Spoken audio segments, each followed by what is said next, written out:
শিপের ticket নিয়ে syndicate হওয়ার পর আমাদের মন পুরোপুরি ভেঙে যায়। 12 জনের যাত্রাতে 8 জন চলে গেলেও 4 জন থেকে যায়। সারা রাত একটু ঘুমানোর পরেও যদি দেখি যে এরকম একটা অবস্থা হয়, তাহলে ভাই আসলেই খারাপ লাগারই কথা। সিন্ডিকেট করে এই পেজটি 96 জন সহ আমরা মিলে 4 জন, অর্থাৎ 100 জন টোটাল এই সিন্ডিকেটের শিকার হই। 6 থেকে 7 ঘন্টা বাসের জার্নি করার পরে যদি আপনি এরকম একটা পরিস্থিতিতে পড়েন, তাহলে তো মাথা গরম হওয়ারই কথা। তারপরও আমরা সিদ্ধান্ত নেই যে আমরা এবার সেন্ট মার্টিনে যাবই যাব। বিশ্বাস করেন ভাই, ক্যামেরা বলে আপনারা কিছু টের পাচ্ছেন না, ক্যামেরার বাইরে হলে আপনারা বলতেন এইগুলা কোন দেশি গাঁজা খেয়ে এসেছে, এদের চেহারার এই অবস্থা কেন, এরা কি ফুটন্ত গরম পানির সাথে গাঁজা মিশিয়ে এরকম চেহারার হাল বানিয়েছে নাকি? না ভাই, আসলে এরকম না বিষয়টা। ঢাকার ভিতরে শীত পড়লেও কক্সবাজারের এই দিক দিয়ে ভাই এত শীত নাই, প্রচুর গরম ছিল। একজনে চশমা পরেছে নিজের চোখ ঢাকার জন্য, কারণ চোখের নিচে কালো দাগ হয়ে গিয়েছে। আরেকজনের চোখ খুলে ঘুমাচ্ছে, আপনারা দেখতেই পারতেছেন। আর আমি আছলা পেপে ওই 7 দিন গোসল করি না, এরকম লাগতেছে আমার নিজেকে। তারপর আপনারা দেখতে থাকুন, কারণ আমার এখনো গার্লফ্রেন্ড হয়নি। এই কষ্টদায়ক চেহারা দেখে যদি কেউ আমার গার্লফ্রেন্ড হয় তাহলে তো কথাই নেই। যাই হোক,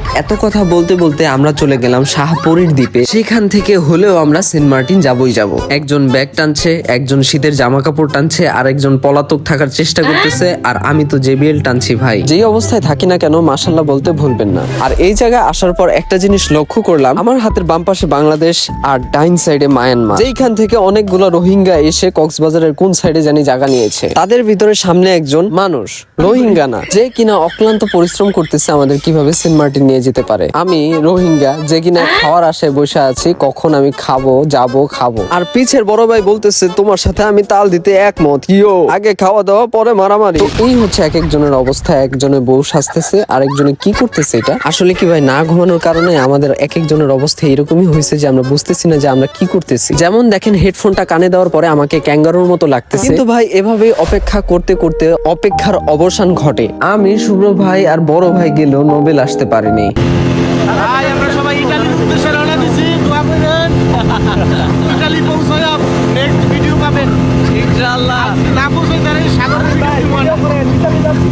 স্পিড বোর্ডে জায়গা না থাকার কারণে এই সমস্যাটা হয়, না হলে আরো মজা হইতো, এটা আমি জানি। কিন্তু ভাই আর যাই বলেন, 6 ঘন্টা জাহাজের ভিতর থাকার চাইতে 17 মিনিট স্পিড বোর্ডে সেন্ট মার্টিনে যাওয়া অনেক বেটার। তো 17 মিনিট পর সেন্ট মার্টিনে যখন আমরা অবতরণ করি, তখন ভাবতে থাকি ব্যাগগুলো কে টানবে, কারণ ভাই সারাদিন না খাওয়ার পর আমাদের ভিতর কোনো এনার্জি নেই। আর সেন্ট মার্টিনেও বলে কুত্তা আছে। সেন্ট মার্টিনে যেদিক দিয়ে প্রবেশ করলাম সেদিক দিয়ে ভাই মাছের বাজার, রং বেরঙের মাছ দেখে মনে মনে বলতে থাকলাম কখন যাব, কখন খাবো। আর এইটা হচ্ছে আমাদের থাকার স্থান। বাদ বাকি সিন্ডিকেটের কথা বলবো পরবর্তী ভিডিওতে। তো ভাই আজকের ভিডিওটা এই পর্যন্ত। যাদের কাছে আমার এই ভিডিওটা ভালো লেগেছে অবশ্যই লাইক করে ফলো করবেন, আর যাদের ভালো লাগেনি, কেন ভালো লাগেনি সেই বিষয়টা আমার কমেন্ট সেকশনে জানাবেন, যেন আমি আমার ভুলটা শুধরাতে পারি। ধন্যবাদ।